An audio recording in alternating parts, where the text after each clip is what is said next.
Welcome to my channel and happy new month. I pray that this new month will be a blessing to all of us and that this new month will give us all our heart's desires as individuals and as a nation. Thank you. I want us to look at some of the one trending story that has made headline in many media organizations. It's about this tendency for some religious leaders to take a jab at Mr. Poju and his supporters. Most of them not well intentioned and good enough used to backfire on them because they seem not to have come to terms that what we are witnessing in Nigeria now being propelled by the youths of Nigeria who are solidly behind Mr. Poju, the Labour Party presidential candidate, is a paradigm shift that anybody who stands against this tide will be swept away. Because you don't swim against the tide when the tide is a tide that the people have seen will bring a new beginning in their lives and in their nation. Now, this has to do with Pastor Poju. Pastor Poju made some tweets that resulted to supporters of Mr. Poju across the country to come hard on him.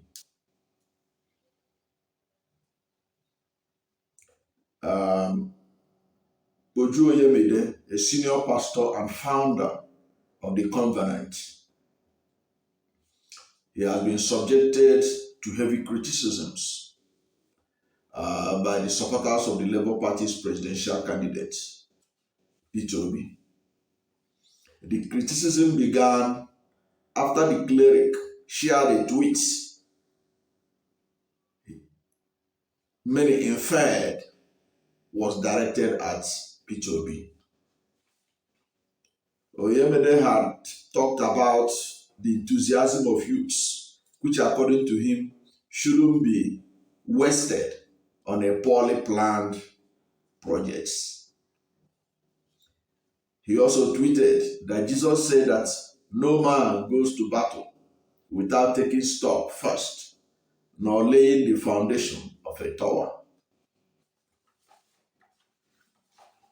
You understand? He was quoting the Bible as he understands it to justify his position. Which many Nigerians have also kicked against. Because that his position was against the tide at the moment. And that tweet he made was coming in the light of people saying that Mr. Poju cannot win or will not win the 2023 presidential election because, quote unquote, he doesn't have political structure.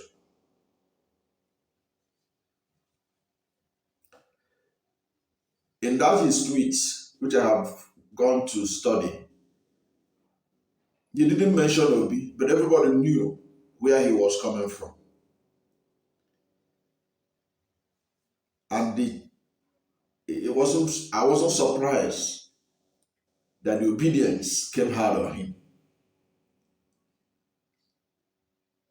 And because of the backlash he got, he voluntarily on his own deleted the tweets. But the tweets have already exposed him for who he is. And this is a pastor who ought to know better. But because he's after his own stomach, his own personal interest, he tried to turn the word of God upside down just to satisfy himself. It's unfortunate that people allow themselves to be controlled by their stomach and by their personal interests instead of national interest. You know, is I feel offended myself as a Christian when I see people misrepresenting the faith or trying to use certain verses of the Bible just to score some cheap goals. It's unacceptable. It shouldn't be like that. You are taking a jab on Nigerian youths and Mr. P2B, who have come to give a new direction for the country, who are saying that things are not the way it's supposed to be. Is Pastor Poju telling us that he is happy about the price of rice that is higher than the minimum wage? Is Pastor Poju telling us that as strike that has lasted almost 8 months and counting, and students are at home, he is happy with it? Is he happy with the kind of health services we have in the country? Even the man it appears he is supporting, Asiwaju Bola Ahmed Tinubu, who claim to have transformed Lagos. He couldn't build a hospital that he could attend to address his health need. He has to go to France. So much for the building of Lagos.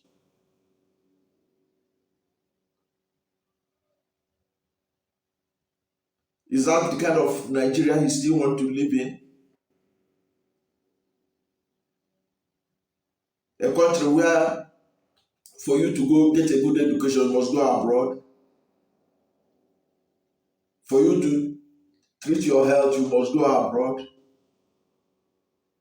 You must go to France, or you go to London, or you go to US. Is that how a nation supposed to be run? What's Pastor Poju about? If people are wasting their energy and their efforts, is that his energy and his effort?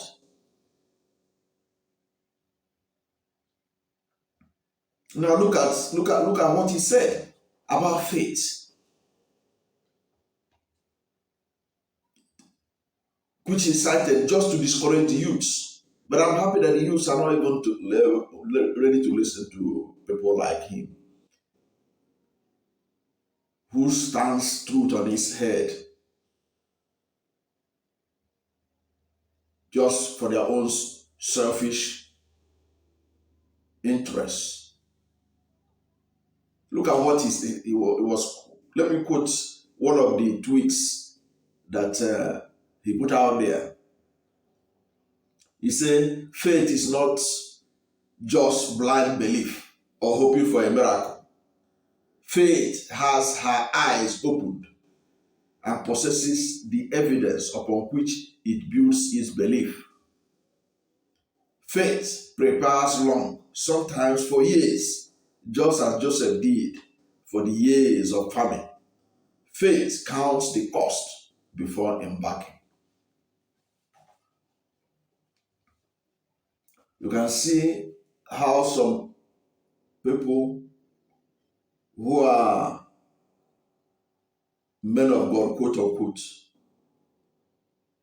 can always justify whatsoever they want their listeners to take away.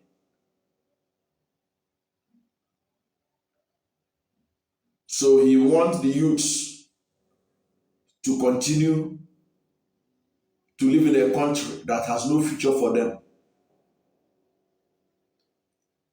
to support a candidate whose antecedent they are well aware of, a candidate who have been fingered allegedly among those who supported the killing of young men and women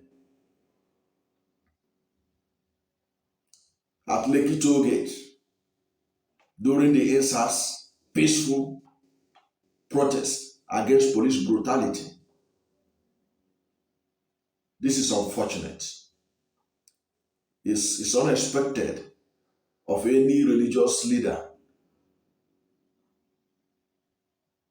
that cares about his or her congregation. I will give you his antecedents so that you know where he is coming from and why he doesn't qualify to advise Nigerians or the youths in particular on what to do in 2023.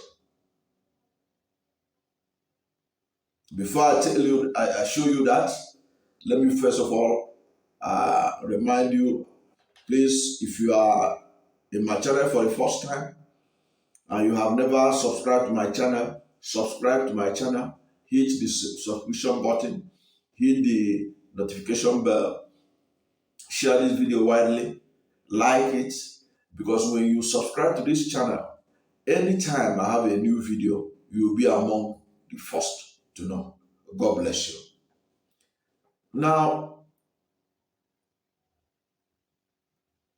Pastor Poju is a man whose antecedents showed that he has never been progressive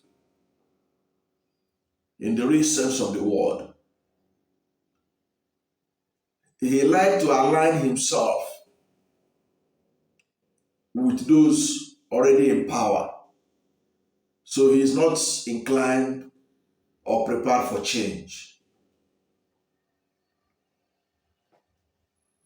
Yes, he's not inclined for change. Many a times his positions are inspired by ethnicity in particular.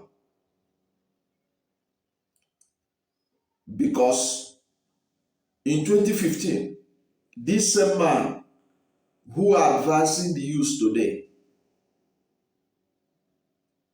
was the one that pretended over campaigns, even through his tweets and in his church, supporting President Muhammad Buhari, that change is coming to Nigeria. And the way he described Buhari at that time, you would think that a Messiah is about to enter the throne. And what a disaster Buhari has become. And he's not even ashamed of what he did in 2015, which ought to have ruled him out as incapable of advising anybody on what to do with his voter's card.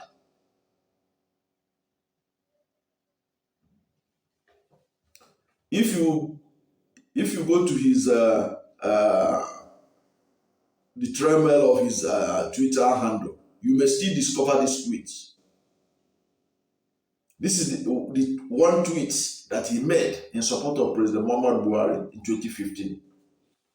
Listen to him so that you can be able to appreciate the kind of person he is and whether he qualifies to advise anybody on who to become the next president of Nigeria. Look at what he tweeted in 2015. He said, "For the first time in Nigeria, I have faith in a leadership that has the capacity to change the course of this nation with the hashtag building a new Nigeria, building a new nation. Let me read it for you again. For the first time in Nigeria, I have faith in a leadership that has the capacity to change the course of this nation. Hashtag building a new nation. He published this tweet March 31st, 2015. This was Poju's promo for Nigerians to elect President Muhammadu Buhari. Of course, Nigerians eventually elected President Muhammadu Buhari, and he became a disaster in terms of leadership, because all the things that we take for granted in this country we are destroying. Look at how much they're selling a bag of rice in Nigeria right now. Look at the level of killings. Before President Muhammadu Buhari became president, killings were sort of restricted in the Northeast. Of course, there were pockets of bomb blasts in Abuja and stuff.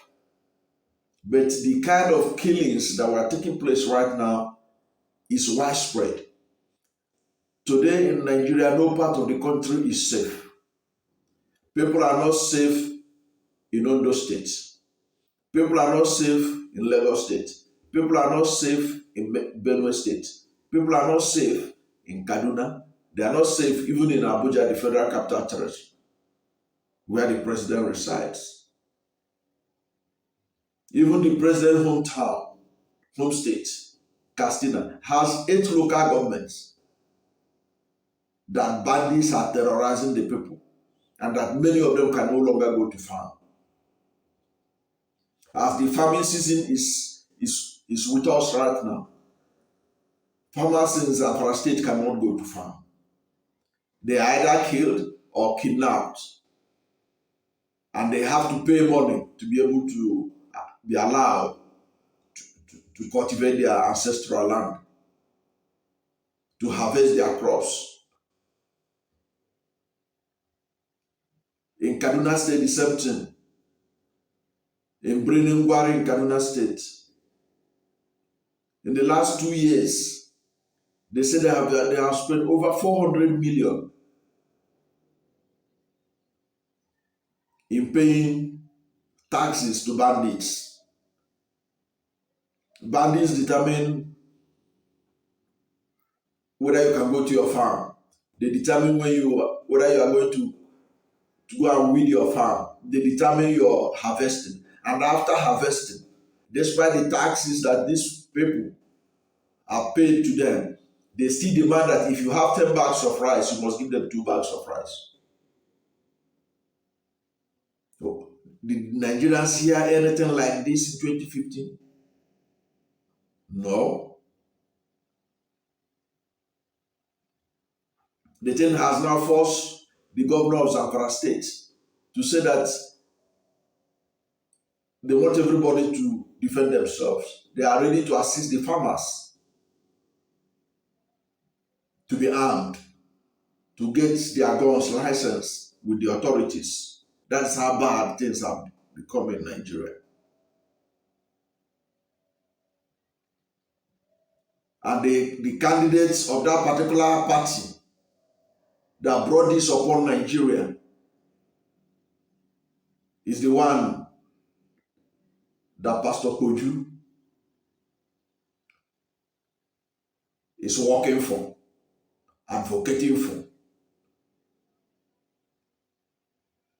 That is how the base people have to go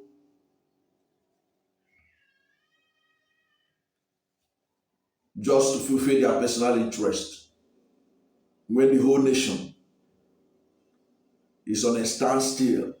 The economy has collapsed.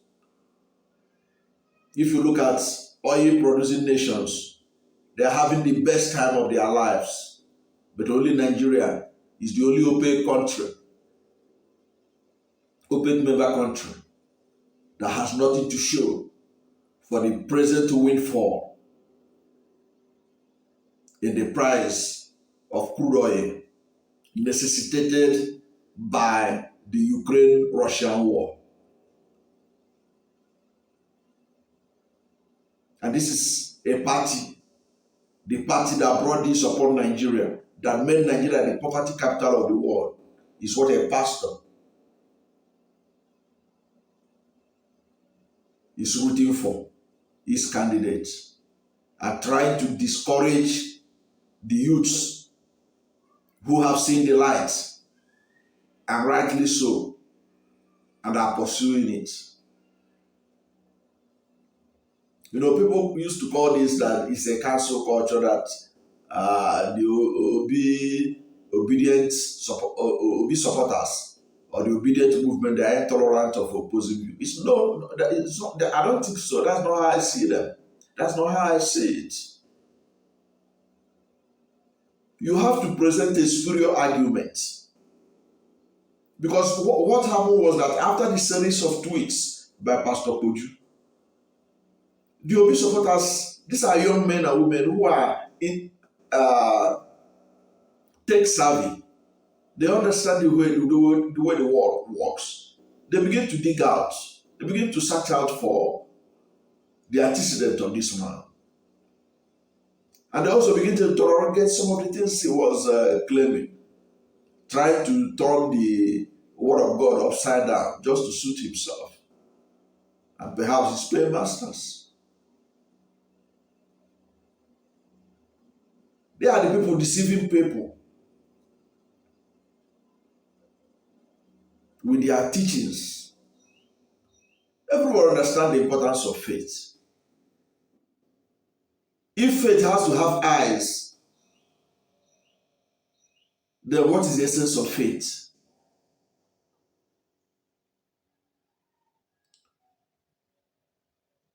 So your faith have to have eyes.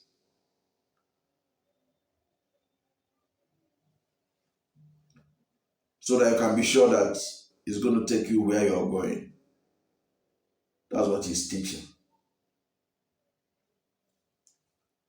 You want to deceive the youths, but they know better.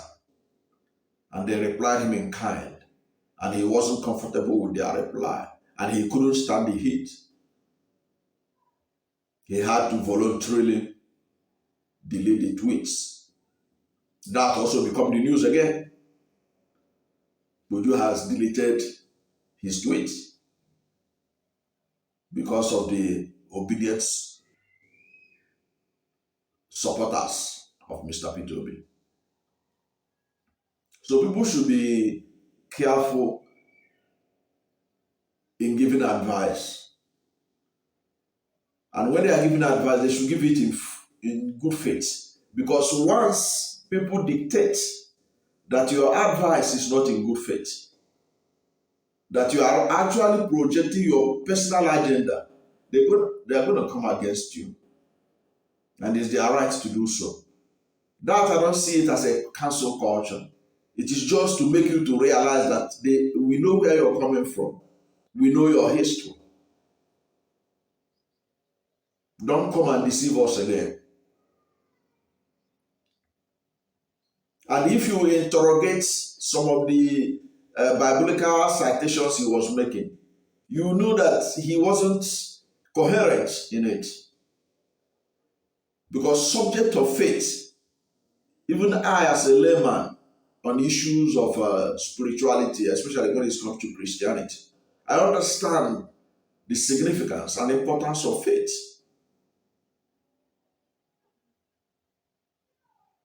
Having faith is not conditional. Because when you begin to put conditions on faith, then it becomes a different thing altogether. It means that you cannot have faith unless you are seeing the possibility of what you are having faith on working for you. Let's say, for example, you want faith that your wife will have baby, and you have gone to the doctor say, man, your sperm is dead, you can't produce any baby, so you cannot be able to push out, so you can't have faith that you have a child, since doctor have pronounced your sperm dead. So on what basis will you have faith then? If faith is based on Poju analysis of what is faith, on what basis will that man have confidence that he will still have a child in this world? After all, there is no basis for the faith. The doctor has pronounced your sperm dead. So that is why people should be careful who they are listening to in these times. But all said and done, the good news is that Nigerian youths who are backing Mr. P2B, the NSAS generation, they are ready for change, and change is coming to Nigeria. And no one can stop this change, I believe, because I see the momentum that is going ahead with this obedient movement